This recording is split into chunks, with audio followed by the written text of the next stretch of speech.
decided we wanted to develop a qualification like this. So I'm really proud of it and really happy to speak to you guys, to some of our teachers, about what we think are the benefits of qualifications like this and of our product in particular. So a bit of background first on the IPQ. It's a standalone project-based qualification that's taken alongside Cambridge International AS and A level. So it's not an AS or an A level, it's a standalone qualification. And it's worth half of an A level qualification. It's designed for students 16 to 19 years. We don't say what age you should do it, and some of our schools deliver it in the first year of A-level study, and some schools deliver it in the second year of A-level study. Some schools start it in the first year, finish it in the second year. It's designed to be flexible so that you as teachers and school leaders can decide when's the best time for your students to sit this qualification. It's a 5,000 word research project, and students choose the topic themselves. So they may choose to do the IPQ on one of their AS or A-level subjects. They may make it a combination of them, or they may pick a topic that they haven't studied at AS or A-level, but that they're really interested in or would like to study at university. So what do learners do in the IPQ? They choose their own research topic and they devise and develop their own research question, and they build this into a project proposal they complete themselves. The project proposal is then reviewed and approved within your school, so you don't have to send the proposal to us to approve it. We give guidance for schools to review and approve or amend the proposals themselves. Students then carry out the research themselves. They choose the research methods themselves that are the most appropriate for the question that they've devised. So that could be using secondary methods based largely around a literature review, or it could be using primary research methods. It really depends on the question they're asking, what the best methods are to collect data to answer that particular question. The students then write this up in a 5,000 word report. And throughout the process, they're keeping a research log to support this process of research. So documenting key decisions, key meetings, key learning moments, things that go well or that they could improve throughout the process is maintained in this research log. The assessment of it, it's 100% externally assessed. So this means all of the marking is done by us, by Cambridge examiners.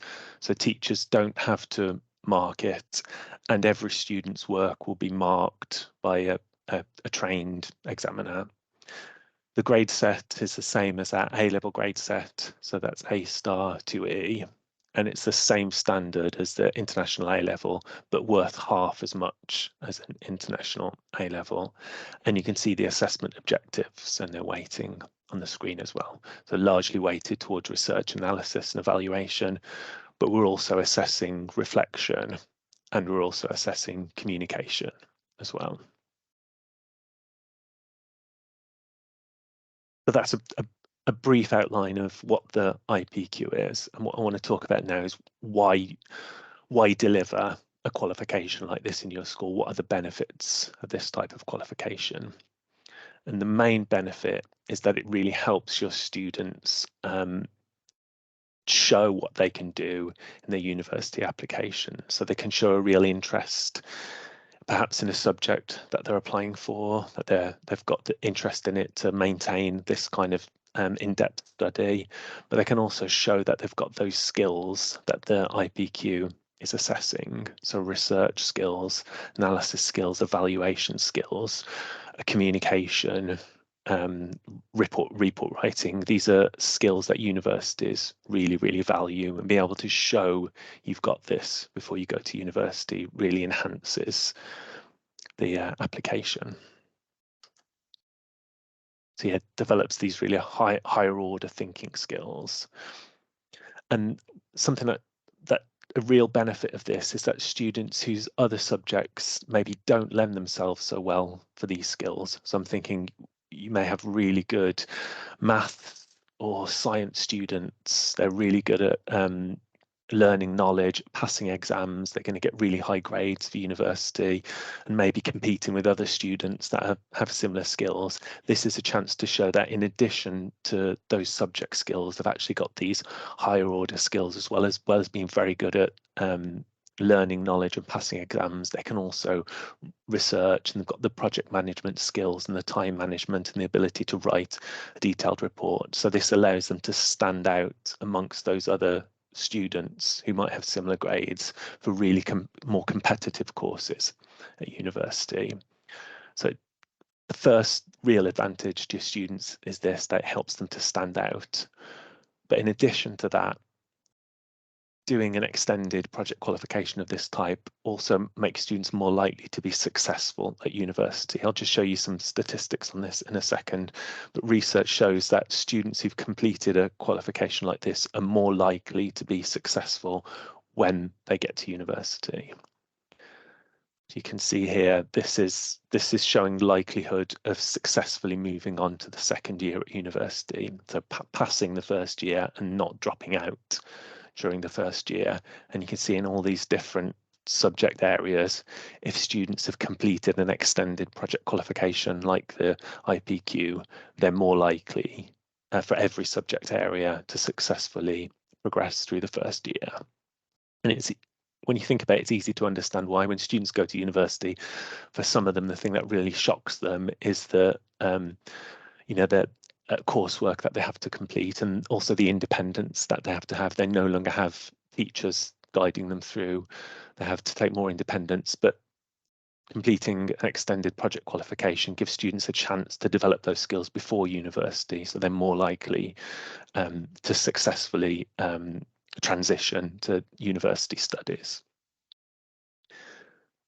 This shows achievement at university, and again, for every one of these subject areas, you can see students are more likely to achieve a good degree, a first or a 2-1, if they have completed an extended project qualification. So for all different subject areas, but you can see in particular in natural sciences, physical sciences, that big gap between students who haven't studied a qualification like this and students that have. But for every subject area, they're more likely to be successful if they've done this type of qualification. And the research that this is from, just taking a quote from it to highlight it, shows that for even when you control for A-level performance, the achievement at university is higher for those with an extended project qualification. So 2 students with exactly the same A-level grades, the one who's got those same grades and at IPQ is more likely to achieve a first or a 2-1 degree. So it does seem to be this experience of doing the extended project qualification that gives them this advantage when they get to university. So those are benefits of extended qualifications generally. And what I want to talk a little bit about now is the benefits of our particular product, so the Cambridge IPQ. And these 3 things are what we think are really the most important things about our product. So firstly, it's got a more robust assessment model than some similar qualifications from our competitors. So other extended project qualifications are internally marked and externally moderated. So you as the teacher would be marking them, and then a sample of them would be moderated by the exam board. We don't think that's fair for learners. You know, they put so much time and effort into these projects. It's a whole year of work. We think it's only fair that each one of those projects gets assessed by a trained examiner, gets looked at by us, and gets marked directly. So we think this is a more clear and transparent process for the assessment of the extended project. And in addition, we've worked really hard on our assessment criteria to make them as clear as possible for teachers and for students to understand. And we think that compared to competitors, that our assessment criteria are kind of clearer and easier to understand. In addition, our IPQ, we think, is more of an academic model. It's a research project, and we've consciously chosen to make it a research project. And the assessment of our IPQ is focused entirely upon the final research report, with other similar extended project qualifications from our competitors. A lot of the marks are for the process, so they get marks for filling in paperwork and for completing stages. But for ours, all of the marking is based upon what the students produce at the end, their research and their research report, not the process. And we think that's easier for students to understand, and we think it's fairer because that's what they're putting the effort into producing this report. So it's an academic qualification, it's a research project, and the assessment is all focused on the research report that the students produce. And in addition, we think that our assessment model is also better for you as teachers. It's more sustainable. It's less work for you at the end of it. Marking a 5,000 word report is a lot of work for a teacher to do. If you've got a large class of students and you have to collect all the work in time to mark it all, to submit it to us, that's a lot of work to do. And we think it's better that as teachers, you can focus upon supporting the students and leave the marking to us to do. So we think it works. It's fairer for the students. It's also more sustainable and better for the teachers, this model as well. So these three things are what we think really makes our extended project qualification, the Cambridge IPQ, stand out from other alternatives that are on the market from some of our competitors. So those are the good things about extended qualifications and the good things about our product. Just to finish off, I want to talk a little bit about some of the challenges about delivering the IPQ, because this may be what you're thinking about now, thinking it sounds really good, but this would be a real challenge in our school for various reasons. And I'm going to just talk briefly about some of these challenges and how actually the challenges are the reasons that you should deliver it in your school. So here's some of the things that you may be thinking. The sorts of things I hear from teachers when I talk to them first about the IPQ, that maybe you think, well, our learners are going to really struggle to do a 5,000 word research report. They're not used to this method of study. They don't have those research skills. They don't have the independence or the project management skills to be able to maintain this research over a long period of time. And that writing that much is too much. That students will really struggle to write 5,000 words, particularly some of the more science, math students who aren't used to writing essays. That's going to be really difficult for them to do. That it's not the way teachers are used to teaching. This more project-based, independent learning is not the way we teach so much in our school. This is going to be a real challenge for the teachers. And also often there's worry about having teachers with the right knowledge to supervise the topics that students want to research. Like I said, students choose their own topic area and their own research question, so they can choose anything.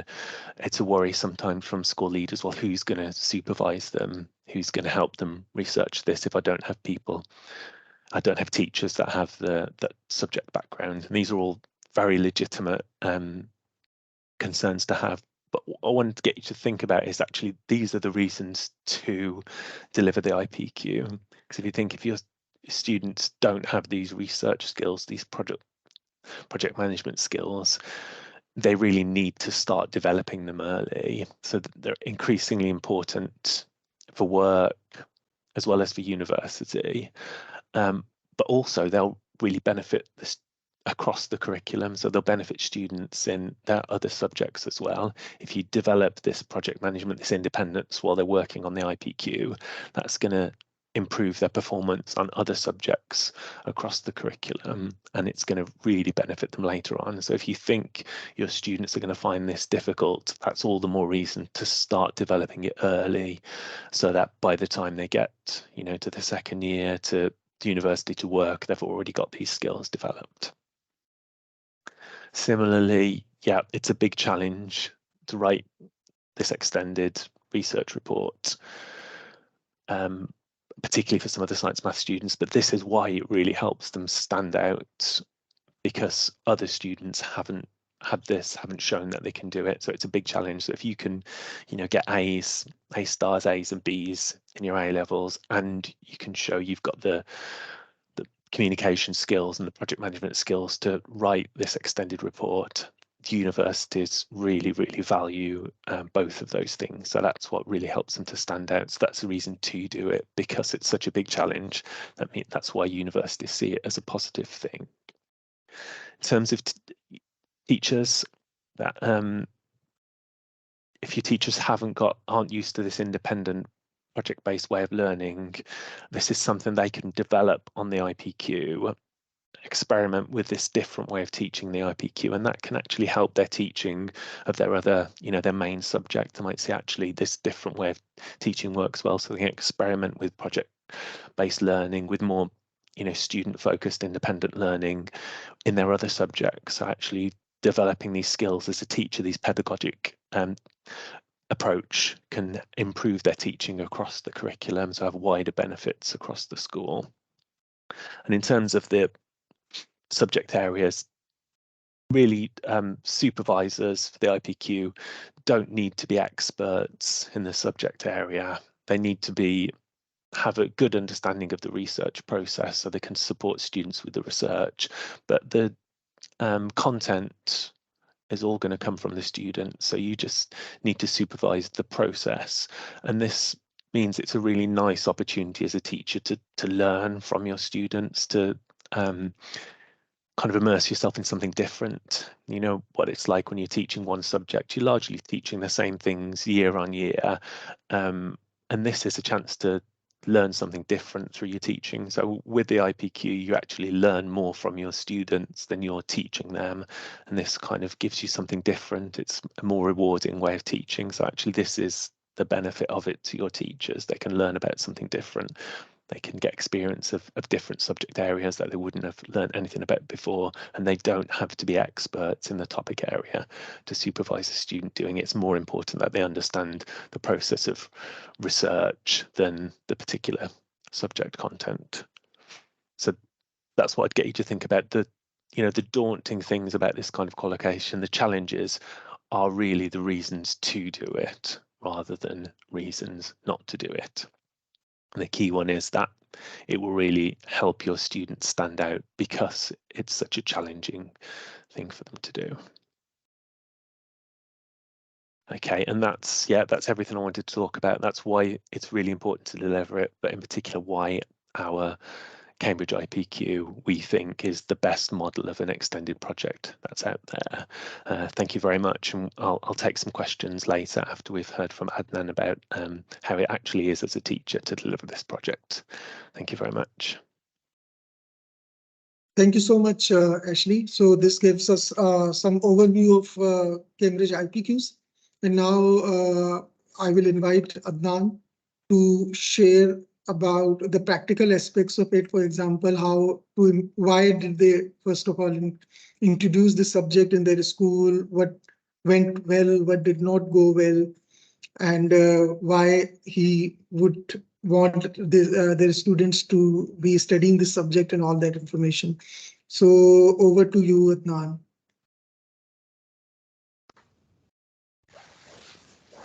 Thank you, Shahid, for the introduction, and thank you, Ashley, for the overview. Assalamu alaikum and good afternoon, everyone.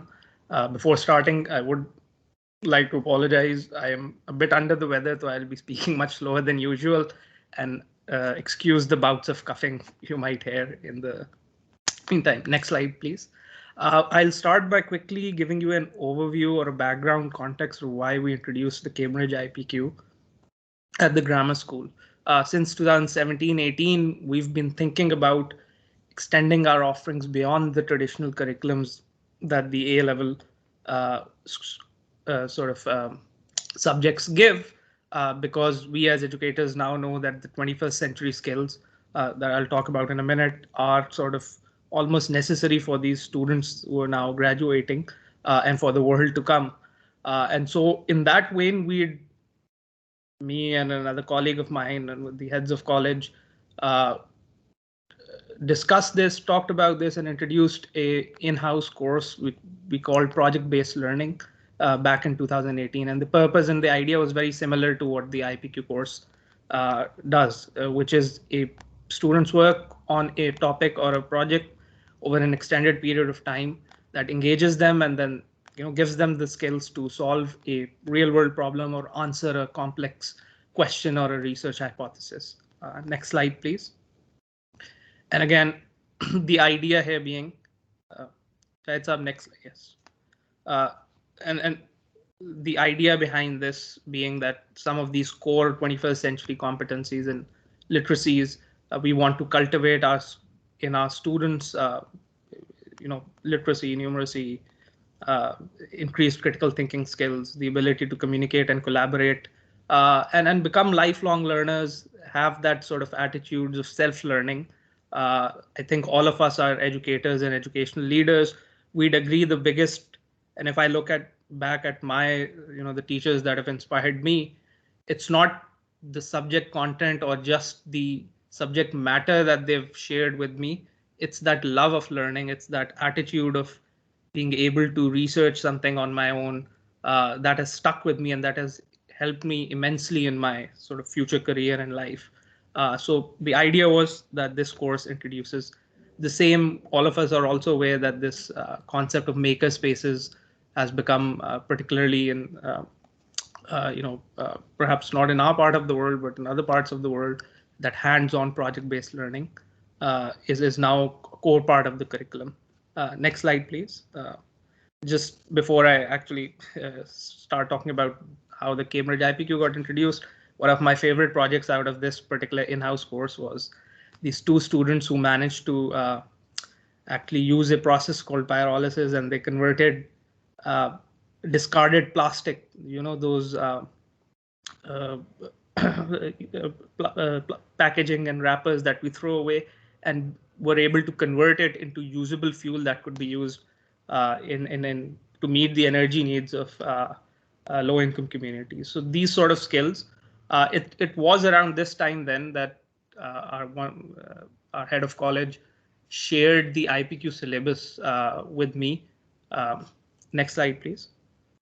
And when we looked at that, we found immense similarities between what the course, the extended project qualification, was offering and what our sort of idea of having this project-based learning was. And we ran that in-house sort of course for 2 years before deciding to jump and introduce the Cambridge IPQ. And the reason for doing that was because it was tackling the same competencies, the same 21st century skills, the research skills as the course we'd introduced. But because this was a Cambridge standalone qualification, the students were now getting the opportunity of having it graded by Cambridge examiners, get a grade that can then help them not just get these invaluable skills, but pragmatically and practically speaking, help them out beyond just these skills by helping them stand out in the university applications, getting a heads up from the peers in terms of the research skills that they've the way I pitch to these students is you're essentially getting, or you're essentially doing undergraduate level, what we expect from not even a freshman, but a second year or third year, junior years undergraduate student. And the IPQ course is giving you the ability to do that while you're still a high school student.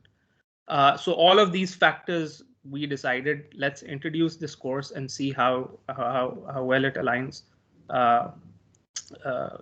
with our goals. Next slide, please.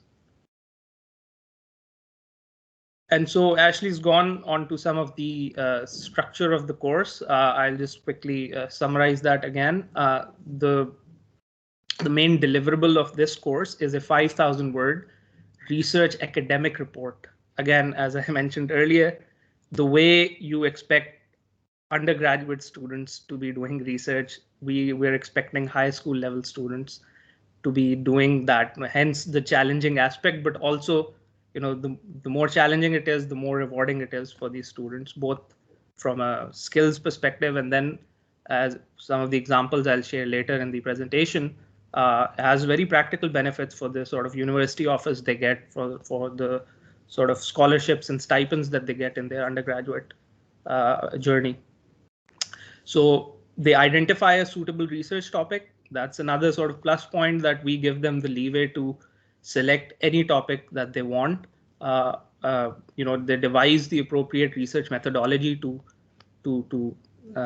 research on that topic, then carry out that research. It's largely secondary research or desk research, which means they're reading other credible, reliable, scientific and established reports, and then paraphrasing, properly citing them, and using that as the evidence base to present, either in support of or against the research hypothesis that they've selected.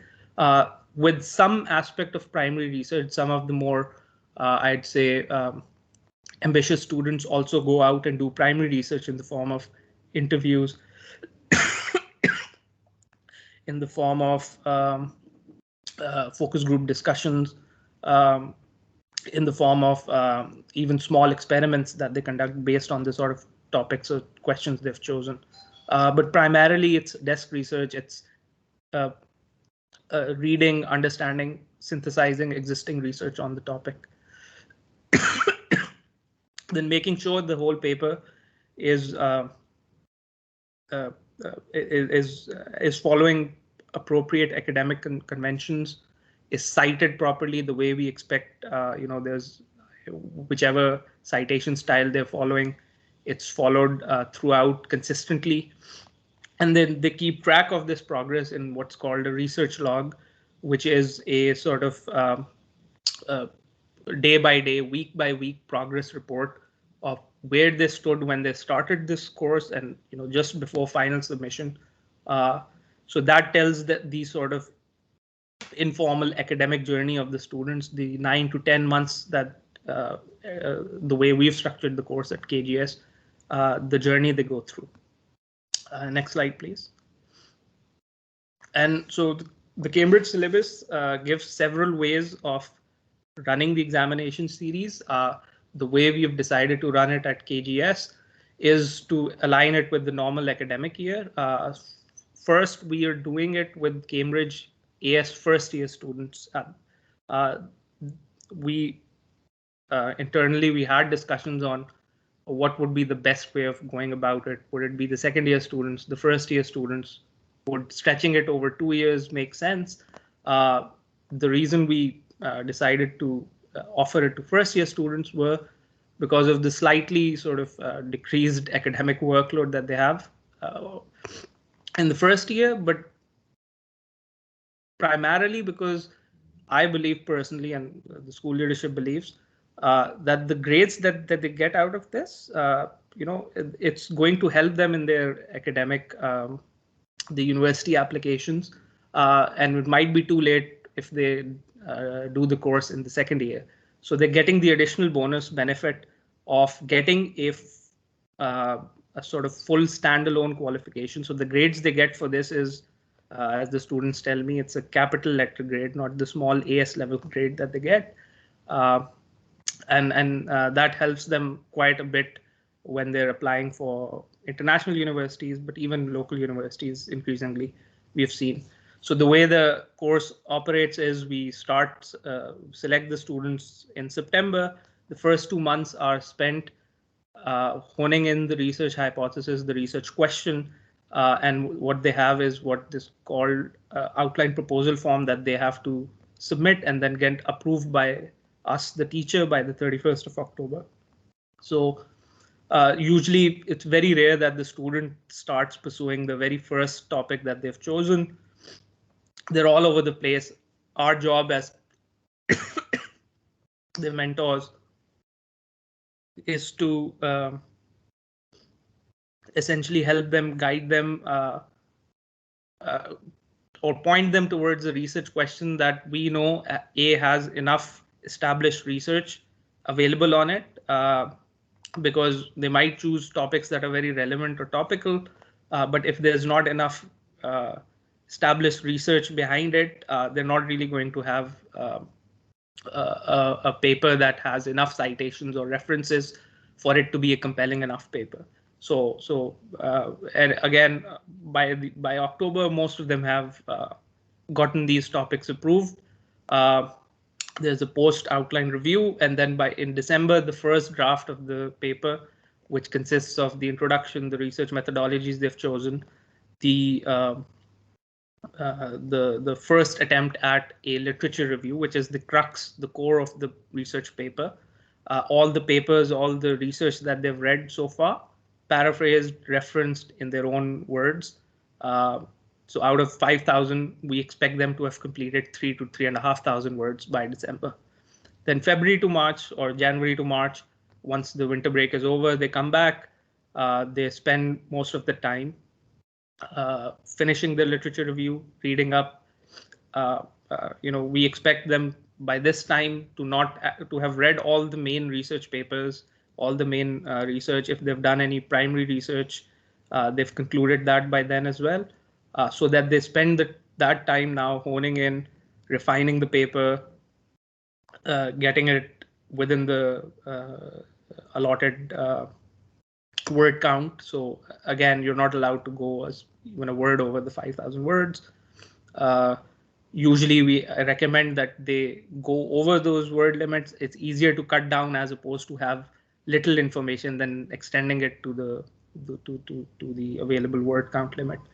And then by April, there's an internal 10-15 minute Viva where they present an oral presentation on their paper. It serves both as a check to see that it's the student themselves who've done the work and how well they're able to present the arguments before all their work is compiled in the appropriate conventions and then submitted to Cambridge for review. Next slide, please.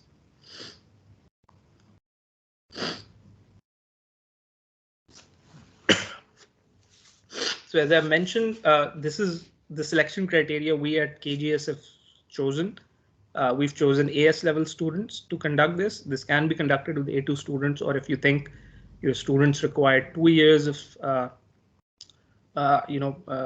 feedback and in that process, we believe our students are able to cover it in 1 year, so around 9 to 10 months of intensive work, and they're able to deliver this 5,000 word appropriately researched, referenced report for grading. The way we've sort of, one thing I'd like to share with everyone is that we do strongly believe that writing skills are a prerequisite for this particular course. So a student who's weak in written communication, this might not be the best course for them, because rationally speaking, you can't really teach writing skills in 8 to 9 months. So an A in O-level English is a necessity. And then we have a point-based tariff system based on their other total grades that we use as a filter, because we have usually more number of students apply for this course than the allotted seats that we have in the course. So that's also used as a second sort of filtering system to ensure that the right sort of students get into the course. The other sort of, as I mentioned, prior competencies in written expression, I strongly believe is a necessity for this course. So because if a student's written expression is weak, then following the proper academic conventions, being able to synthesize and parse and paraphrase the information becomes far more difficult, and then the chances of inadvertent plagiarism also, which I'll talk about in a bit, increases quite a bit. The way we go about it, we've historically, we started with a small batch of students. The first cohort was 18 students. Then it increased to double the number. The year before we had as many as 50 to 52 students, and then now we've decided to limit the cohort to 40 students because there's a limit to what we believe the ideal teacher to student ratio is for this particular course. And the way it works is that there's a lead teacher in the course. In this case, it's me. And then I have a support teacher who helps me conduct this course. So we co-teach together some of the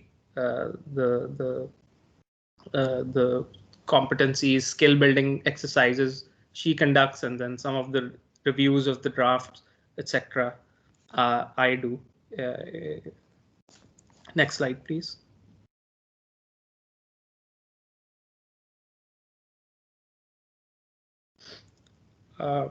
We've already talked about this. The topics that they choose, what I tell the students, again, related to your future plans, university studies, and your career ambitions that you may have.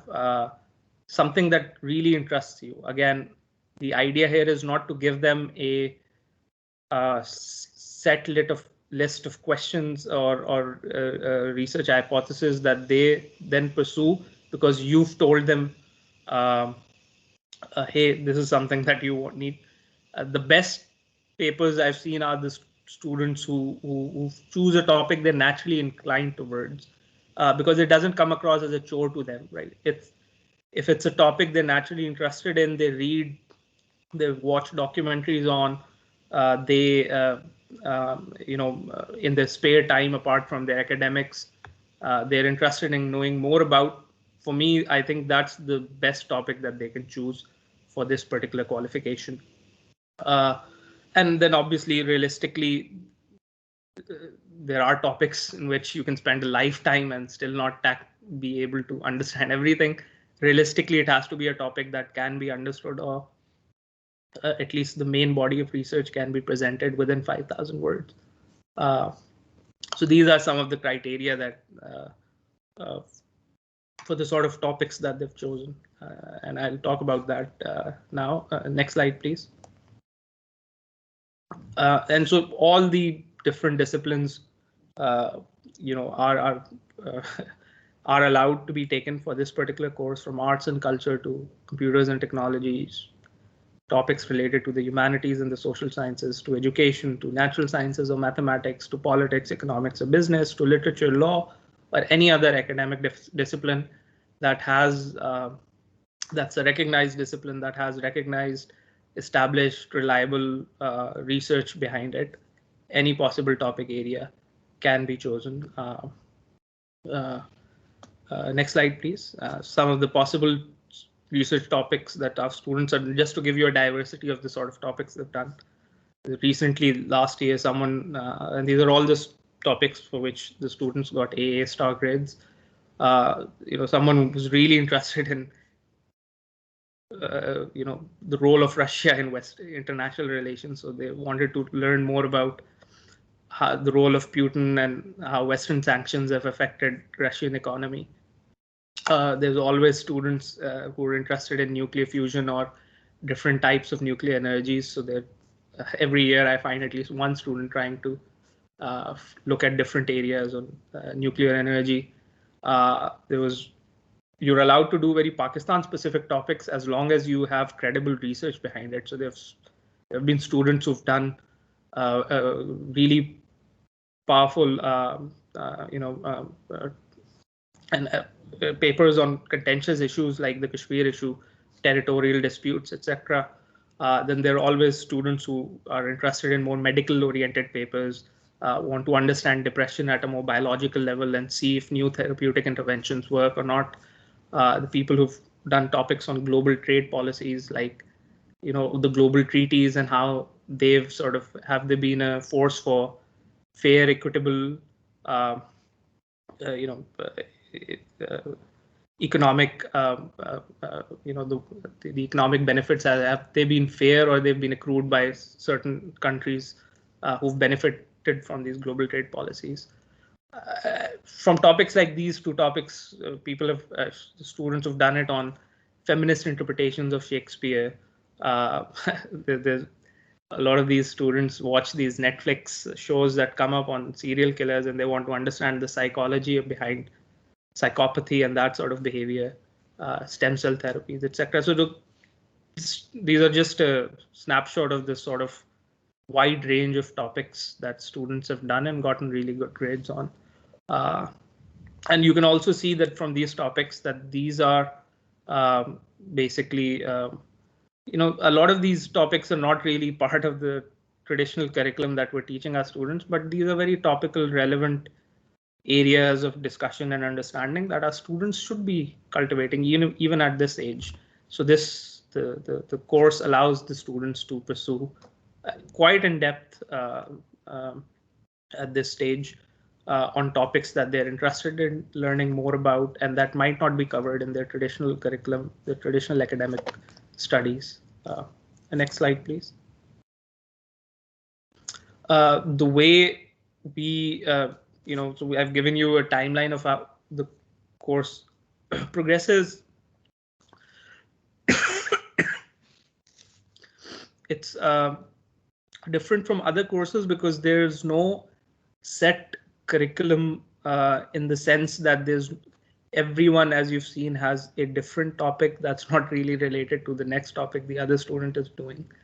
So there's no fixed set of curriculum or standard learning outcomes, as in our academic jargon we call it.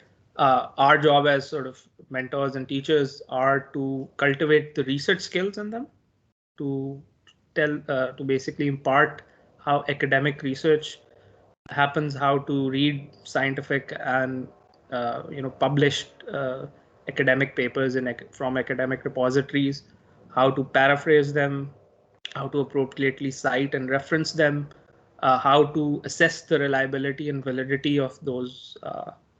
Right, so just because it's a published research does not mean that it might be a very reliable or a credible paper that they can use. So we conduct lectures. We have these small workshops. The first term is largely spent on these sort of skill building exercises. So we have these classes and lectures and hands-on sort of student-oriented activities in which we teach them these sort of skill building skills, how to spot logical fallacies in arguments, how to do inferential thinking, how to follow academic conventions and referencing styles. So those are the sort of skill building areas. And then we have these periodic check-ins every month in which the draft is reviewed and feedback is given. We have these Google Classroom set up. The students know the deadlines, they submit, they get real-time feedback from us within a couple of days. They incorporate that feedback, and then the next month, the next draft, hopefully most of them do incorporate that feedback, and that cycle continues up till the final submission in April. At the same time, we've created this now because we've run this for a couple of years. All those skill building exercises we've actually compiled into a workbook now. It's almost a term length workbook consisting of activities on logical fallacies, on referencing, etc. And those workbooks are also now shared with them beforehand, so they have this repository of activities they can do on their own time if they've missed any of the classes. As I mentioned, the first deliverables include the introduction, research methodology, and the literature review, and then subsequent monthly draft also include the analysis, reflection, and the conclusion sections as well. Next slide, please. We've had, alhamdulillah, stellar results from this course. Our first cohort was a home run. We had 18 students, out of which 16 scored A star, 1 A, and I believe 1 was a B. So we had stellar results. Our second cohort was also, we had a 64% A star A-B rate out of a total of 36. The third cohort is where we saw a bit of a dip, but that's also a function of now stretching the number of students to this teacher ratio, which was well beyond at least my comfort limit. This is again a course where a lot of one-on-one interaction with the students is required. It can't be hands-off in the sense that you've done your skill building exercises or you've just given them a couple of comments on their papers in the Google Classroom submissions. It does require one-on-one meetings during school time or even after hours on Zoom, etc. To help them, to guide them. A lot of them, sometimes they have they suffer from academic roadblocks. They're unable to find more research. In very, very rare cases, they find by the end of the first term that the topic they've chosen is completely, they haven't been able to find any meaningful research on that. So in very rare cases, on a one basis, we allow some of those students to pivot to a separate topic. Ideally, 99% of the time, the topics that they've chosen and that we've given them approval in the first outline proposal is the topic that they continue and submit the final paper on. But there are, as I said, the occasional exception where you have to make that case by case sort of judgment if they've reached this sort of academic roadblock. So this year's cohort, we've capped at 40 students, and that's a challenge when I come to the challenges. I still believe that perhaps is still too high of a teacher to student ratio. My ideal teacher to student ratio is, as research has also shown, is perhaps 1:12, 1:14. Next slide, please.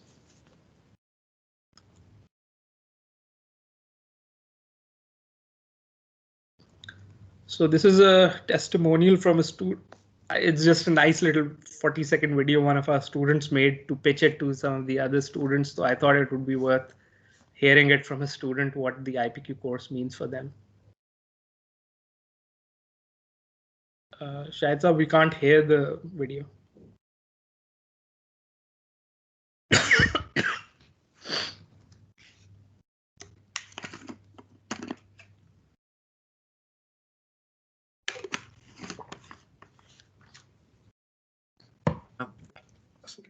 Even if you don't. Can you hear now?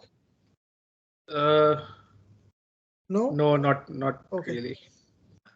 We can skip that. That's fine. It was just a nice 40-second video by the student themselves. Just a minute. Just give me a. Let me give it a try.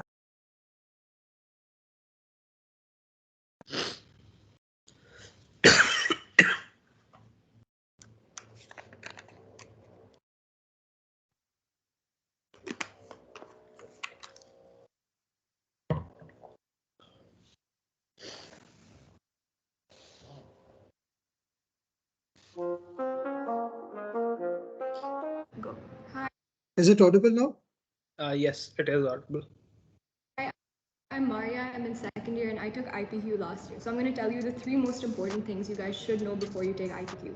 Firstly, it's a full A level and it's the only option-y subject that gives you UCAS points in just 1 year, which means not only is that great for your college applications, but you get 2 free periods to work on your other 4 options when you're in second year. The second thing is you get to hone college level skills of research writing, analytical reading, and testing hypotheses, which is absolutely unique to IPQ. And thirdly, which was my favorite part, you get to write about any topic of your choice, which means you get to use the skills that you want to. You get to write about the things that you care about, and it's great to show your university's interest in the subjects that you're taking. Next slide, please. So some of the tangible benefits the students have gotten out of this course, apart from these, research skills that they've learned over the course of the course, that they've received very favorable admission offers based on just the stellar Cambridge IQ result that they've gotten. This has been more true for some of the candidates who apply for international universities. One of the sort of been stuck with me, this example of a student who wanted to do it in finance and from a Canadian university, and the admission offer that came back in A* in the IPQ course, your primary subject, which is finance, you can get a B in accounts and finance and we'll still take you in. But if you get an A* in this course, we're willing to sort of lower the threshold for your other academic subjects. So that's some of these other universities, both in the UK and Canada. They clearly understand the value of the skills that IPQ is cultivating in these students. We've had students who've gotten, I've written recommendations for students a year or two after they've done the course, and they very proudly shared that they got research stipends based on the IPQ papers and the results that they've gotten on them. So there's a clear, tangible benefit to these students. Even students who've applied to local universities such as LUMS and Habib have shared qualitatively that the skills that they've gotten from this course, as it gives them a legs up from the other peers who relative to their other peers who've joined with them, because they already have that understanding and skills of how to look at academic research and how to present it, and that gives them a sort of a legs up from their other peers. And the other ancillary benefits that we've talked about is I generally see an increased confidence and ability to now look at any topic or any area, not with sort of like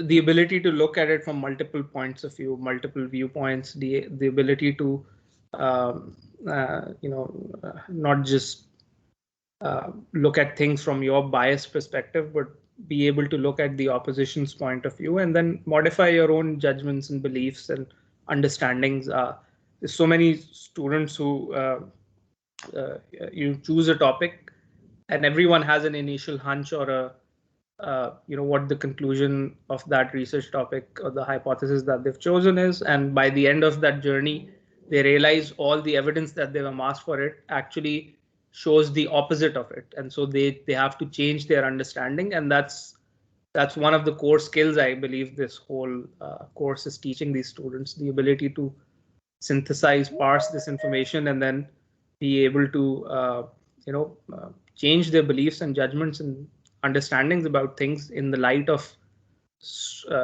better evidence out there. So that sort of open-mindedness is also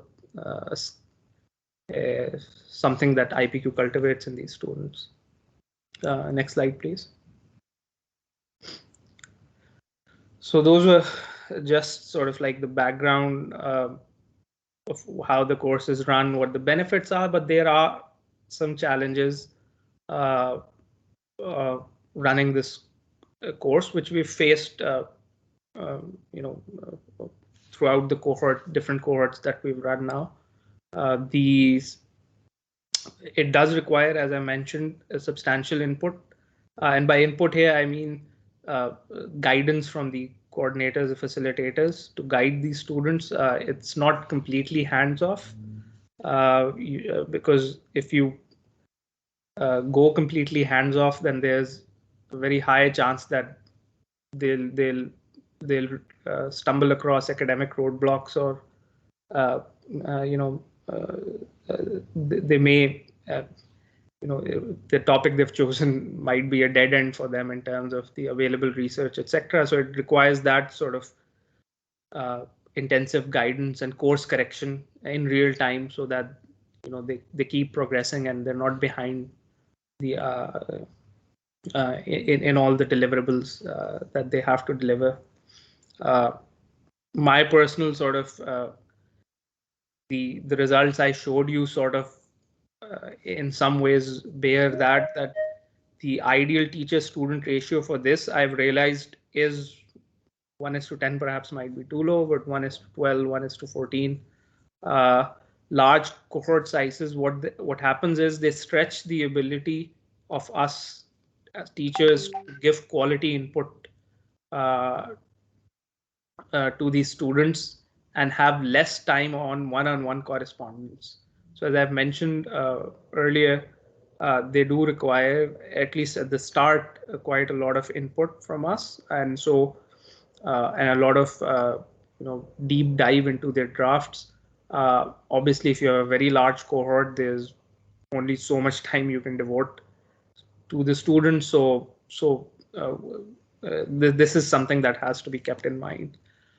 Then something that we, at least at KGS, have realized is that tools such as access to academic repositories like JSTOR, which is one of the biggest academic repositories in the world, Springer Link, and plagiarism detection tools like Turnitin are quite essential to run this course. They're not necessary for the IPQ course, as Ashley will also corroborate. Other schools in the world who doing this course do submit their papers without having access to these tools, but we've found access to these schools do make the whole process much easier, particularly access to Turnitin, because one of the big challenges that we faced is inadvertent plagiarism. So while thankfully there has never been any case of intentional academic dishonesty, there have been cases in which students have relied too much on a single source, which, from the definition of plagiarism that Cambridge follows, does constitute academic dishonesty, because your whole paper is based on providing evidence from just one or two papers, perhaps. And so we've had instances of those, and tools like Turnitin really help you nip those issues right from the start to ensure that the students have a sufficient number of sources that they've used to present the arguments, present the evidence for the research hypothesis. So we've found these tools to be quite helpful for running the course, and they do unfortunately have a cost associated with them. So these are not free tools, but they're paid tools, and so the schools have to then make a decision whether it's worth investing in them or not. Next slide, please. So one thing I will sort of somewhat disagree with Ashley a bit.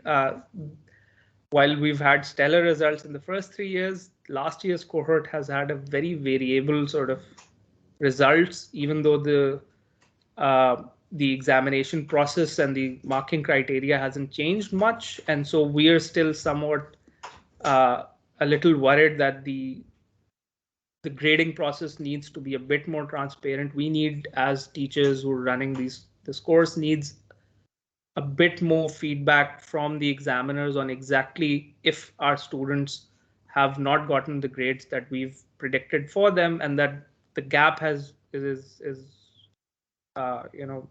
significant enough. So one letter grade change, obviously that's understandable, but if the difference is a 2 or a 3 letter grade difference, then clearly there is some difference in the grading approach that's been followed. So greater transparency from Cambridge, I believe, would be required on that process. This is also a course which I believe you don't need specialist teachers for this. You need individuals who are basically generalists with a broad knowledge base of different academic disciplines, and obviously they've conducted research themselves. They have very strong analytical and research skills, which is almost a prerequisite, but also the ability to sort of have a wide range of knowledge on different disciplines, because as you've seen from the topics the students choose, it's all over the place. There's one person doing it on international relations, the other on nuclear fusion, the third might be doing it on literature and art. So you do need teachers also with a broad understanding of topics. And again, as I mentioned, these tools help you develop these strong checks and balances to ensure that inadvertent plagiarism does not occur. Inadvertent here meaning that not students don't rely too much on a single source or present arguments which they haven't properly cited, and these tools really do, I believe, help out quite a bit on that front. Next slide, please. So our future plans for the course at KGS, and I'll just finish my presentation, is to, so far it's been me and the support teacher who've been running the course. We do recognize the need to hire more qualified candidates to expand the program while maintaining the ideal teacher-student ratio that we've talked about.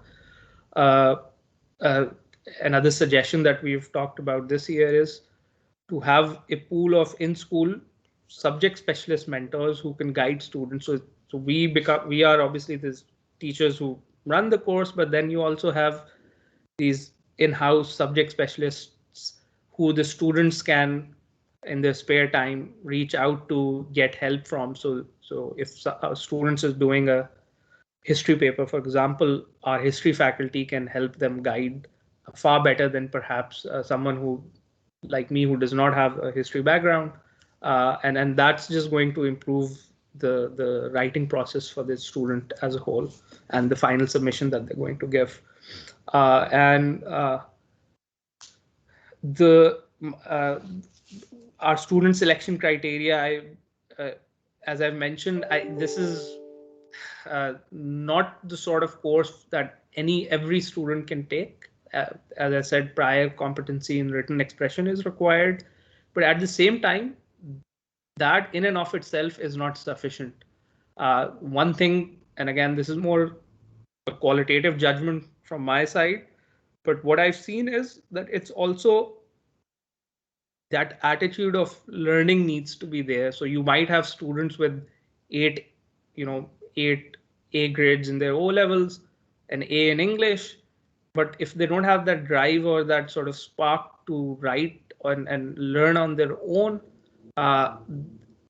that student might actually not be the best fit for this course. Whereas a student who might not, has decent written expression, but even if they've not performed well, but does have that drive, we've seen those students thrive in this course, who get regular feedback, who, rather than you going after them, they come after you to improve their drafts. And those students I've seen from their first draft internally, we've graded a C or a D, to their final submission in which they've gotten an A from Cambridge.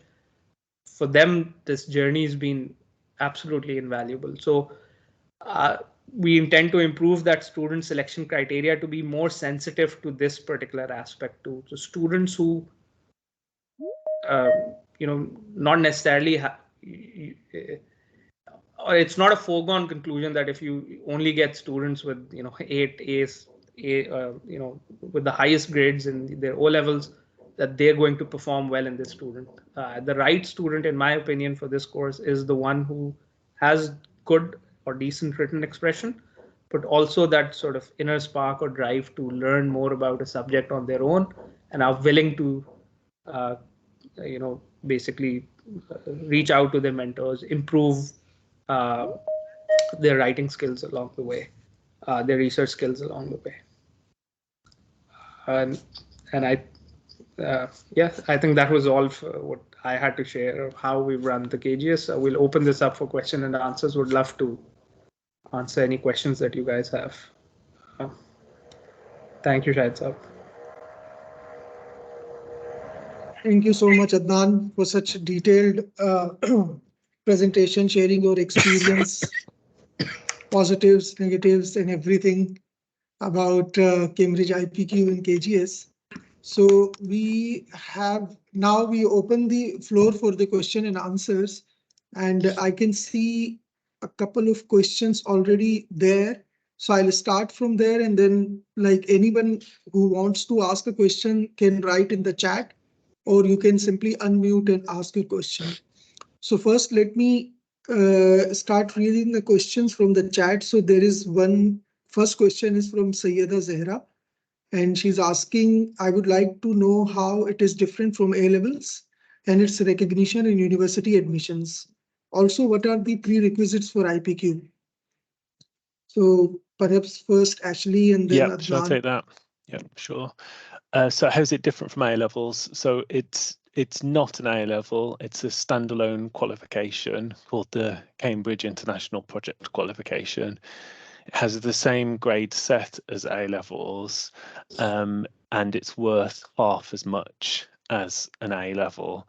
In terms of recognition from universities in the UK have all agreed that they'll give IPQ the same recognition as they give the UK EPQ. So if you look at university's website and they give credit for the EPQ, they'll give exactly the same credit for an IPQ. And it's a bit of a mix between universities. Some do give UCAS points for IPQ, others don't give UCAS points but will take it into account with students' grades at the end. So if they miss out on the number of points they needed from their other A levels, but they've got the IPQ, they'll take that into account and allow them in even with less.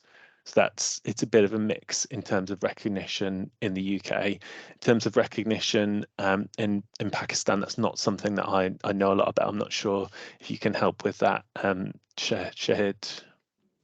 Yeah, I'll add on that because the next question is also about the same. But before that, Adnan, do you want to add anything to the first question, or shall we move on to the second one? I think Ashley's largely answered that. In the UK, you do get official UCAS points for this, and I believe for an A star, it's 28 UCAS points. So it does help in the total scores for the students. For US and Canadian-based universities, it's largely qualitative, i.e., there's no fixed criteria. But from again, what I've seen from what our counseling department has told us, and from the feedback I've gotten from the students, it has made a difference in the admission criteria for some students. So it's on a case-by-case basis, depending on how well they've integrated the research paper into their personal statements and etc. It does help them on that in that qualitative sense. For local universities, again, my only point of reference is while not necessarily directly in the admission criteria for LUMS or Habib or other IBA or other such universities, AKU, again, once the students are in these universities, the research skills that they've learned from this courses help them. There have been students who've become research assistants even in their first year, which is usually not the case, just based on the strength of the skills that they demonstrated. So those sort of, again, anecdotal evidence is something I can share of how this course has practically benefited these students here in Pakistan. Thank you, Adnan. That's very helpful. I think there's another bit of that question that I didn't answer about the prerequisites. If I just pick that up, okay. Shahid, sorry. Sure. Yeah, in terms of prerequisites that Cambridge have, all we say is that students, excuse me, should have the communication level equivalent to a C at IGCSE O level, but that's what we recommend. However, it's likely you may want to set a different level of requirements, as Adnan talks about, within your school. So we don't really have prerequisites other than to recommend that, but that doesn't mean that any student can be appropriate for the course, and it's probably better for you to make that decision yourself within your school. And I'd probably really recommend to do the kind of approach that Adnan was talking about, which is to start small and probably with the higher performing students and then grow it from there. You don't have to go straight into letting every single student have the opportunity to do the IPQ and introduce it across a large number of students. You can start very small with a few students who express real interest and you really are confident will take well to it. And then if that goes well, grow it a little bit year on year and then work out what's the right kind of standard for you and for your school. So I'd recommend maybe taking that approach. Start small, build up the expertise and the understanding in your school, and then you can grow and scale it up to the number of students that you think are appropriate. All right, thank you, Ashley. So actually, basically, you see, Cambridge like you all are have been part of Cambridge schools for so many years, and you must have seen that Cambridge offers a lot of flexibility. We just provide framework, recommendations, suggestions, and then offer schools to choose and decide what is best suited for them and for their own context as per the ground reality. So the same is the case for IPQ as well. The next question is about that what value does the IBCC give the IPQ? So I'll take this question. So basically, I like just a simple answer is IBCC does not recognize or does not give equivalence to Cambridge IPQ because it's a standalone qualification and 1-year qualification. So this is the situation at the moment.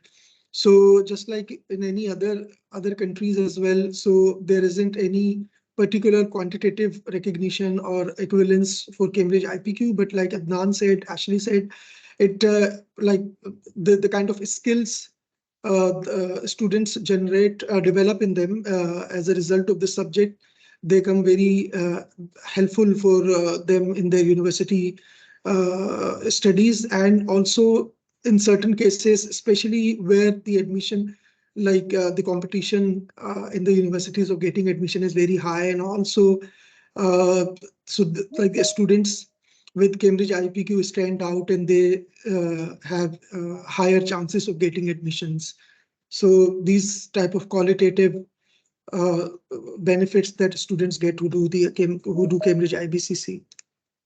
So moving on to the next question, it says, isn't the format very similar to component 4 of GPR, Global Perspectives in Research, which is a full credit subject? Is IPQ a full credit subject?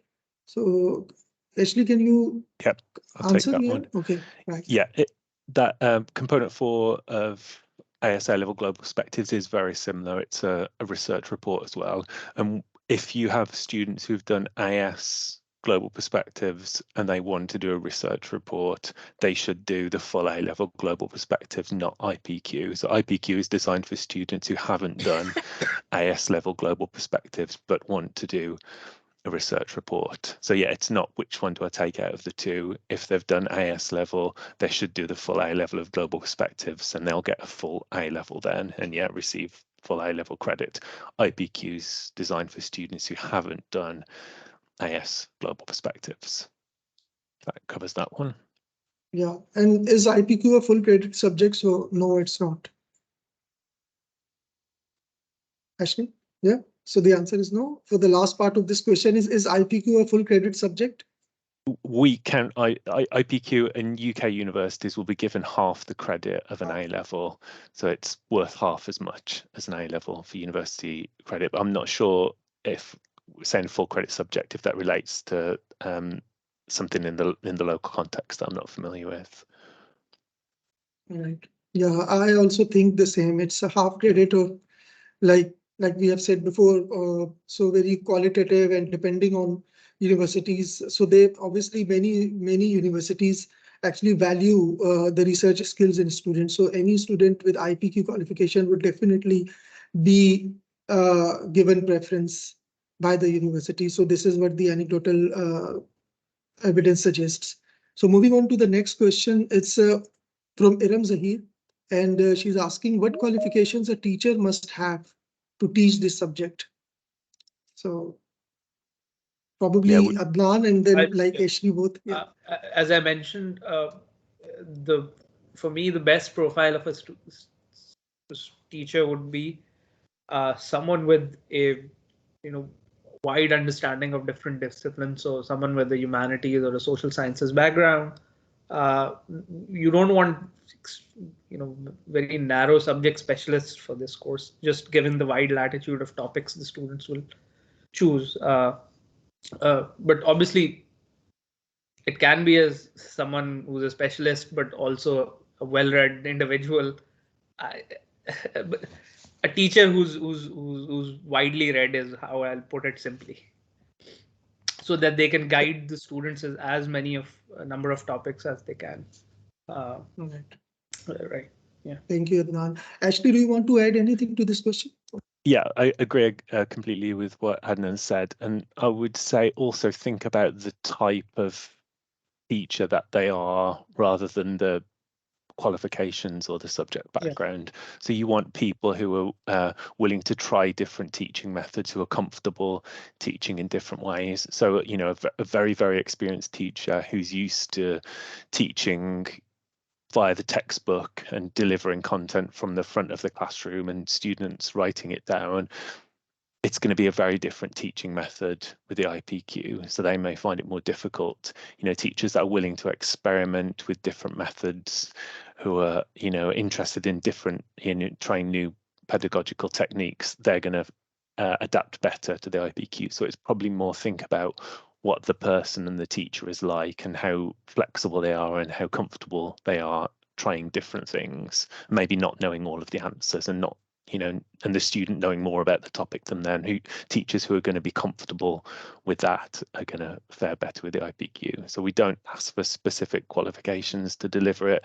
Again, within your school, leaders are going to have to make this decision. But I'd say, yeah, think somebody who's got research background that's going to really help them with it. But also think the type of teacher they are, and yeah, how flexible and comfortable they are with different things. Right. Thank you, Ashley. So the next question is, will the recording of this webinar be shared with the participants? Yes, I will share, either me or Hira will share the link of the recording tomorrow or by Monday. So moving on, is the course outline same for all zones, Ashley? Yeah, it's exactly the same, yeah. It's the same. Okay, so the next question is, has Cambridge designed some kind of specification or syllabus document for this qualification?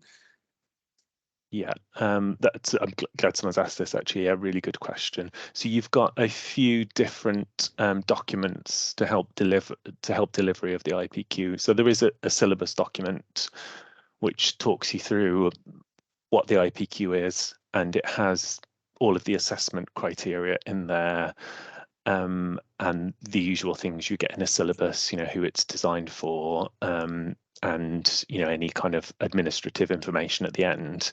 So you have the syllabus document. What you also have is a teacher guide on the School Support Hub, and this will be really helpful for teachers. This talks through how to deliver the IPQ in a bit more detail. So it's got the examples of delivery models that Adnan talked about. He showed you one example that they use. It's got a few other delivery model examples. So when you start teaching it in the year, when you do different stages, when you submit, these are all just options. You don't have to go exactly with any of them, but it gives you some ideas of how you could deliver it in your school. It's got outlines of the different roles that we suggest you set up in your school. So we suggest you have a role of a IPQ coordinator, IPQ teacher of skills, and IPQ supervisors. It could be the same person doing all three of these things, depending on how many students you've got entered. But the teacher guide talks through these different roles and the responsibilities of each role. It gives some guidance on having supervision sessions with students and the things to cover. It gives guidance on the research log and what should go in there. And also what the teacher guide does is breaks down the assessment criteria and tells you what that really means. So what do we mean by evaluation? What things do the students have to evaluate? What do we mean by analysis? What are we looking for in communication? So it breaks those down and tells you what students have to do to meet those different assessment criteria. So that's all in the teacher guide. So that gives a lot more kind of practical help than the syllabus document does. The syllabus document is more of a technical document, the assessment criteria. The teacher guide is more practical help and advice for teachers about delivering the IPQ. And then we also have the learner guide that's also available on the School Support Hub. And the learner guide is basically a textbook for the IPQ. So it's an electronic document, but it goes lots and lots of detail for the learners to talk them through the project, exercises to practice, information about different research methods, about project management, lots and lots of detail. It's a really long document. And sometimes people ask, is there a textbook for the IPQ? And I would say, yes, there is. It's called the Learner Guide and it's free. You can download a copy of it right now from the School Support Hub and share it with all of the students. You don't have to pay for it. It's there available for you electronically right away. So those 3 things are all there: the syllabus document, the teacher guide and the learner guide. And there's also resources on the School Support Hub to help you with reviewing and approving the proposals, the project proposal forms. It gives you examples of different project proposal forms filled in and some suggested comments on them that you might give if you got something like that from students. So it talks you through things to consider and the types of comments to make to help support you with reviewing proposals. So that's all on the School Support Hub as well. So there's a lot of documentation there to support it. All right, thank you, Ashley. So the next question is, so it is from Iram Zahir again, who asked about the the credits for IPQ. So she's asking, so this means students who are doing IPQ will still be required to appear in A level for admission in university. So yes, as far as Pakistan is concerned, yes, because IBCC only provides equivalence on the basis of a full A level. So they will have to do 3 full A level subjects other than IPQ. So it is not, and I think the same is the case for other countries as well. Ashley, it is, yeah. Yeah. It's designed to sit alongside A levels and be an add-on on top of them, not to replace them. So it's an addition to A levels. Yeah. All right. So we have done with this. So the other question from Ali Amir Rana is, my question is, can our students easily get admission in many universities? But I don't know. I think you mean like with IPQ or just like in general, this question is. So let's assume that with IPQ, can students easily get admission in universities? Probably this is he means. So actually, like he said, like if the students have an subject, a grade in IPQ, will it be easier for them to get admission in universities? I think the fairest thing to probably say is it varies a lot from university to university. I think we touched on this a few times, but the main way to think about it is having the IPQ is going to help them more than not having the IPQ. Some universities will give it recognition. Some universities in the UK, other countries will, but for many, it's just a way of them showing extra learning and extra skills and extra aptitude. So it will help. I don't think we could say it will make it easy for them to get into universities, but having this will give them something to talk about and something to help them stand out amongst other students who don't have the IPQ. All right, thank you. I hope that answers their question. So there is another question about, are there any sample papers for this course? Yes, there are example candidate responses on the School Support Hub. There are now 2 sets on there. So I think we've probably got at least 6 examples of student work at different levels with comments from principal examiners on there. So yeah, those are on the example candidate responses, they're called. They're on the School Support Hub. Okay, thank you, Ashley. So we are past 4 o'clock. So I'll just add for 5 more minutes, if it's fine with you, Ashley and Adnan. There are 3 or 4 more questions, so we can quickly cover those. So thank you very much. So they are saying, the question is okay. So probably this question is about the previous answer that you were giving, Ashley, about different documents. So they say, are these documents available on Cambridge website? It's not on the website. They're on the School Support Hub. Okay. Yeah. So School Support Hub, all our schools have access. So I'm sure you will have access to School Support Hub and you can download those documents from there. The next question is there any standard format or any example response for IPQ, please? Yes, they are. Ashley has just answered this question. So yeah, they are available on School Support Hub. And what about the fee structure for IPQ? So, okay, so IPQ fee would be similar to an AS level the fee for an AS level. I don't have that information with me, and I don't think Ashley would know. No, sorry. Probably Adnan, do you have an idea how much did you pay? Our assistant head of college, Mr. Ahad Dada, is here. Ahad, would you have a? I believe it's roughly the same as a traditional AS level course. Yeah. That's what I've been told. It's more or less the same.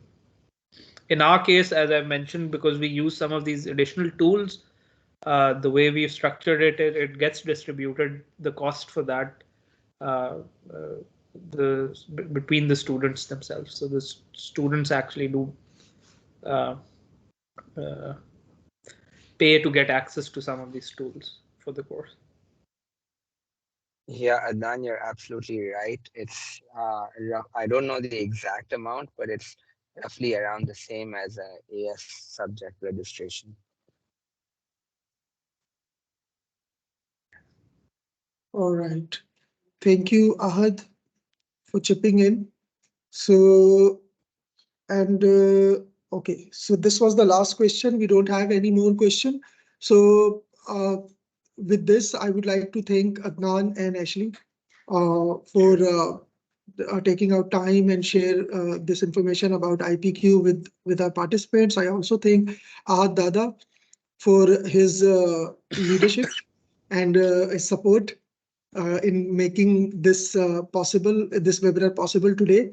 And I would ask all our participants also to contact us or your relevant senior managers if you need more information about IPQ. And I want to also thank you all for taking our time, and I'm sure you would have found this webinar beneficial. As I said before, we have done the recording of this webinar, and we will share the link with you all later on. So if you have missed any part of it, or if you want to share it with any of your other colleagues, so please do that.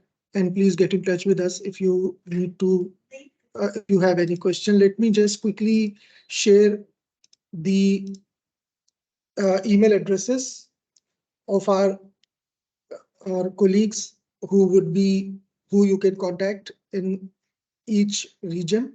So for Islamabad or north of Pakistan region, it is Imran Ghani. For Punjab region, it's Muhammad Tariq. And for Sindh and Balochistan, it's Hera Sajjad. So thank you once again, and we end this webinar now. Goodbye, everyone. Thank you, everyone. Thanks, everyone. Goodbye. Bye.